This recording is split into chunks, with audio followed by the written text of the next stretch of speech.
That is so great. I mean, I have so many clients that would love that schedule and it would work really well. They'd be so excited.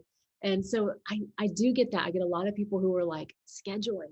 Ugh, that's so awful. Right. But like it's really one of the best tips that as sex therapists that we give that across the board really works for people. Now Mm. there are those couples who are having sex frequently, they're both content. By all means, don't schedule. Why fix something that's not, if it's working, wonderful. Right. But a lot of time that's not the case. For most of my people, that's not the case. And like when it comes to scheduling, you schedule dates. We make plans to go to dinner and Right. we don't not have a good time because we planned Right. we were going to go to that restaurant, wear that outfit, go to that dinner. Again, I And think so, it's that Disney effect. yeah, absolutely. So keeping in mind, like we can plan things in our lives, and it doesn't mean that because you plan something, you should take out spontaneity.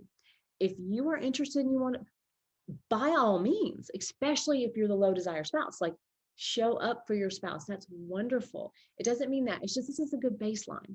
Because what happens is without that kind of consistency, a lot of couples lose the consistency and there's more awkwardness and it's hard to come back together. And honestly, the more intimate times that you have that are good, the more frequently you both want to connect anyway. So Yeah. it actually increases the times as well. But what's so great about it too is, like you mentioned, the anticipation, because for a woman, she's cooking, cleaning, taking care of her kids, doing whatever. She's not thinking about intimacy. Now, the guy probably is, not all the time, but the generic stereotype. And so when you put it on your calendar for the woman's like, okay, I think I'll shave my legs. I might even, take a bath, like, or whatever the case may be. Like, Yeah. I'm going to prepare. And then she's also thinking about it. Like, Mhm. Right. that could be good tonight. On my time frame, I'm going to have this relaxing time with my husband. Now, what's also huge is that it's a time scheduled without pressure. So you're not scheduling to have arousal and release. So there's not this, we have to have intercourse. You're setting aside this time that we're going to have the opportunity to connect. And honestly, it may just be conversation.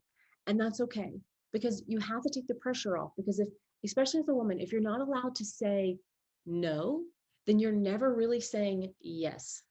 Mm. So it's really important that there's no pressure. And so in that, and then also when you plan it, the frequency is up to you. Whatever works for you. A lot of times we recommend once a week. For some people, that's not frequent enough. For others, that's too frequent.